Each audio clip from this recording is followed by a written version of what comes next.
ឃ្លាតខ្លាធំកាលពីព្រេងនាយមានព្រះមហាក្សត្រមួយព្រះអង្គ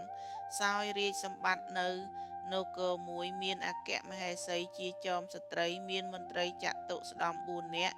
មានហោរា1នាក់ជាតំណាងព្រះនេត្រព្រះការព្រះអង្គមានមន្ត្រីនិងស្រីស្នំជារាជបរិពារពេញគតិយោះជាម្ចាស់ផែនដីតាមរាជប្រពៃណីអំពីបុរាណរៀងមកប៉ុន្តែព្រះមហាក្សត្រីនិងចតុស្ដម្ភតាក់ទង4នាក់ពុំបានរៀនវេទមន្តការពិជ័យសង្គ្រាមដោយព្រះរាជាមុនមកឡើយព្រះអង្គទ្រង់តែងព្រួយបារម្ភនឹងព្រះមហានគរជាអនេក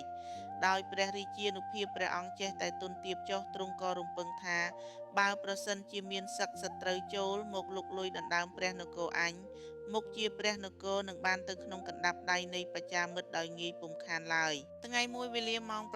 ព្រឹកព្រះអង្គទ្រង់យាងចេញកាន់ចុងព្រះរាជរោងដោយមានព្រះអគ្គមហេសីគង់នៅឯជិតព្រះអង្គហើយដោយមានហោរាចតុស្ដម្ភទាំង4នាក់នឹងចកនឹងមន្ត្រីទៀតក្រាបបង្គំគាល់ជាធម្មតាពេលនោះទ្រង់ភ្នួកព្រះទ័យទៅរៀនសិលសាសះក្នុងសំណាក់អាចារ្យទិសាបាម៉ោកឯនគរតកសិលាទ្រង់ក៏ជំនុំជាមួយអគ្គមហេសីនិងហោរាចតុស្ដម្ភថានឹងចេញទៅរៀនព្រះរាជាអគ្គមហេសីក៏សុំតាមទៅផងឯហោរានិហារានិងចតុស្ដម្ភទាំង4នាក់ក៏សុំហែព្រះអង្គទៅដែរដើម្បីនឹងរៀនមន្តរាវិជ្ជាឲ្យជំនាញដើម្បីរក្សាព្រះនគរព្រះអង្គទ្រង់ព្រះរាជាអនុញ្ញាតជំនុំស្រេចហើយមានថ្ងៃមួយព្រះអង្គទ្រង់នាំព្រះអគ្គមហេសីហោរានិងចតុស្ដម្ភទាំង4នាក់ចាកចេញព្រះនគរគម្រប់7ថ្ងៃ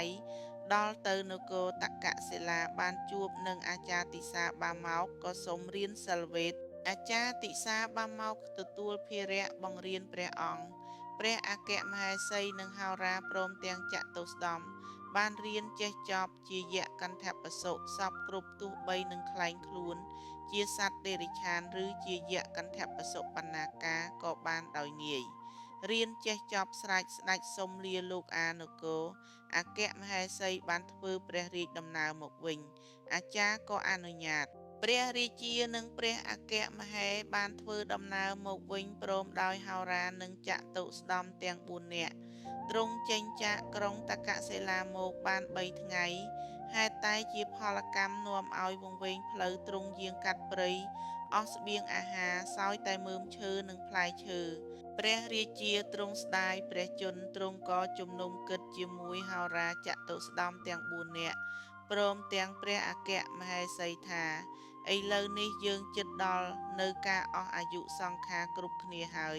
ព្រោះគ្មានអាហារនិងចិញ្ចឹមជីវិតតាអស់លោកយល់ឃើញដូចម្ដេចហោរាទូលព្រះអង្គថាទូលព្រះបង្គំជាខ្ញុំយល់ឃើញថាមន្តវិជ្ជាដែលយើងបានរៀនមកសឹងចេះសពគ្រប់ដូចគ្នា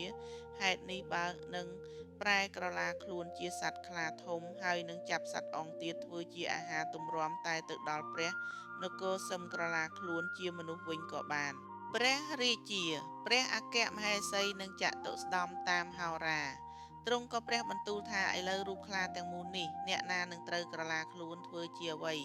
ចតុស្ដម្ភសុំធ្វើជើងខ្លាទាំង4ហោរាសុំធ្វើកន្ទុយព្រះអគ្គមហេសីសុំធ្វើជាខ្លួនខ្លារូបខ្លាទាំងមូលនេះឃើញនៅសល់តែក្បាលគឺតួអង្គព្រះមហាក្សត្រីជំនុំរួចស្រេចក៏សូត្រមន្តវិជ្ជាក្រឡាខ្លួនកើតជាភយក្ខបរាជស្ដេចខ្លាបានដូចសេចក្តីប្រាថ្នាស្ទុះបោលដេញចាប់សត្វប្រើសក្តាន់ជាអាហារលុះអំឡុងទៅក៏កើតមានសេចក្តីសប្បាយភ្លេចរាជសម្បត្តិនិងព្រះមហានគរពុំស្ដាយសោះហេតុនេះបានជាសត្វខ្លាមានកម្លាំងខ្លាំងជាងសត្វឯទៀតហើយសត្វខ្លានេះកាលណាចាប់សត្វជាអាហារគឺដឹងពីកន្ទុយមុនព្រោះជាហោរាដងខ្លួនដែលទន់ភ្លន់គឺព្រះអគ្គមហេសីជាស្ត្រីភាពឯក្បាលដែលមើលឃើញសម្បើមអស្ចារ្យគឺតួអង្គព្រះមហាក្សត្រីដែលមានមហិទ្ធិឫទ្ធិជាងគេទាំងអស់ឯជើងទាំង4ដែលមានកម្លាំងខ្លាំងហើយមានក្រចកមុតគឺចតុស្ដម្ភទាំង4